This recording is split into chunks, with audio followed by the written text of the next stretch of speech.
After my grandparents died in a car accident, their lawyer revealed I was the sole heir to their $26 million estate. My family demanded I give it to them. When I refused, they kicked me out that very night. I'm Natalie, 27, and just 6 weeks ago, I was an average kindergarten teacher, living paycheck to paycheck in a tiny apartment. I'd moved into my grandparents' house recently. The very next day my family arrived, determined to evict me, but they froze in shock when they saw who was standing beside me. Their faces turned ashen. My grandparents had truly raised me, far more than my own parents ever did. They were incredibly wealthy but lived humbly, always teaching me that character meant more than cash. When they died tragically in a car crash, I was shattered. Then came the meeting with their lawyer, where I discovered they had left me their entire $26 million estate. Suddenly, the relatives who had rarely visited them wanted everything. I refused. If you're curious how money can expose people's true colors, stick around. Before I continue, tell me where you're watching from. Please hit that like button and subscribe if you want to hear more stories about holding your ground when family shows their true selves.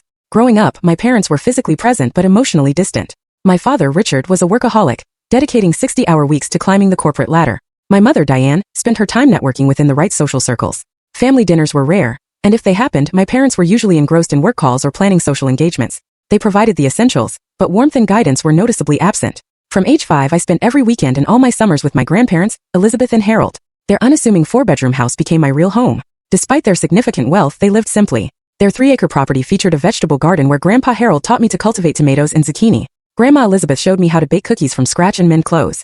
They attended every school play and soccer game my parents missed. My grandparents built their fortune from nothing. They launched a small logistics company in their garage in the 1970s with just one truck and a dream. By the time I was born, Alexander Logistics had grown into a regional powerhouse, boasting a fleet of 200 trucks and 5 warehouses across 3 states. Yet, you'd never guess their net worth by observing their lifestyle. Grandpa drove the same pickup truck for 2 decades. Grandma meticulously clipped coupons and bought clothes on sale. They consistently told me, "Money is merely a tool, Natalie, not a measure of your worth. Use it to create something meaningful, not to impress people who don't matter." This philosophy was precisely what caused the rift with my father. As their only son, he expected to inherit everything and live lavishly. He resented their frugality, labeling them stingy and old-fashioned. What they saw as character building, he perceived as deprivation. They funded his college education but expected him to work summer jobs. After graduation, they helped him with a down payment on a modest starter home, not the luxury condo he desired. The final break occurred when my father demanded a senior position at their company despite lacking relevant experience. My grandparents declined, stating he needed to earn it like everyone else. He stormed out, taking a corporate job instead, and their relationship never recovered. With me, they took a different approach. They paid for my education in full, allowing me to graduate debt-free, but encouraged me to pursue a career driven by passion rather than profit. When I chose to become a kindergarten teacher, they were genuinely delighted, even though my starting salary was barely above minimum wage. Throughout my adult life, I maintained a close bond with my grandparents. We had standing Sunday dinners every week.